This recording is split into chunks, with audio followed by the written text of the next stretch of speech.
की हार्दिक शुभकामनाएं। हमें आज के दिन का महत्व समझना बहुत जरूरी है। आज के दिन हमारे देश का संविधान लिखा गया और लागू किया गया है। हमारा संविधान हमें सिर्फ अधिकार नहीं देता, बल्कि यह भी सिखाता है कि हमें एक जिम्मेदार नागरिक कैसे बने। यह हमें बराबरी, आजादी और एक दूसरे का सम्मान करना सिखाता है। एक स्कूल के प्रबंधन के रूप में हमारा मकसद सिर्फ पढ़ाई करवाना नहीं है, बल्कि ऐसे बच्चे तैयार करते हैं जो कल चलकर अपने परिवार, समाज और देश का नाम रोशन करें। आज के इस पावन अवसर पर मैं आप सभी को एक ऐसे व्यक्तित्व की कहानी सुनाना चाहता हूँ जो कि पूरे समाज के लिए एक प्रेरणा थे। स्वर्गीय प्रधान श्री जितेंद्र शर्मा थे।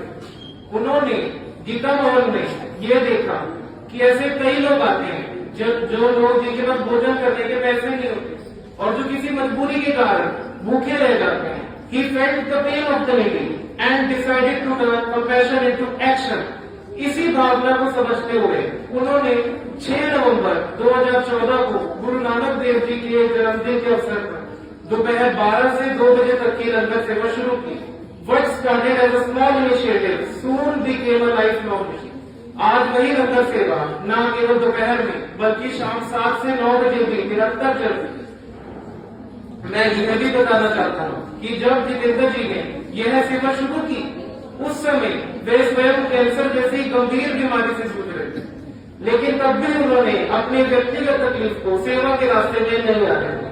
यहाँ तक कि कोविड महामारी कोविड-19 के कठिन समय में भी जब लोग घरों से बाहर निकलने से डर रहे थे, तब भी वे लंगर सेवा के लिए डटे और अंतिम समय तक इस सेवा को निभाते हैं। जब वे इस विद्यालय से जुड़े और गीता भवन, गौशाला, मंदिर, सिलाई सेंटर, तो उनकी भी हालात स्थिति कुछ बहुत अच्छी नहीं, लेकिन उन्होंने न केवल स्कूल, गौशाला, मंदिर को संभाला बल्कि उसे एक नई दिशा और पहचान दी। उनका जीवन हमें यह सिखाता है कि परिस्थितियां कैसी भी हो, अगर नियत साफ हो और मन में सेवा का भाव हो तो इंसान असंभव को भी संभव बना सकता है। प्रिय बच्चों, इस पूरी कहानी से हमें क्या सीख मिलती है? कोई बोलेगा? ये सीख मिलती है कि जीवन सिर्फ अपने लिए नहीं बल्कि समाज और देश के लिए भी जिया जाना चाहिए। पढ़ाई के साथ साथ संवेदनशील, ईमानदार और सेवा भाव वाला इंसान बनना ही सच्ची सफलता है।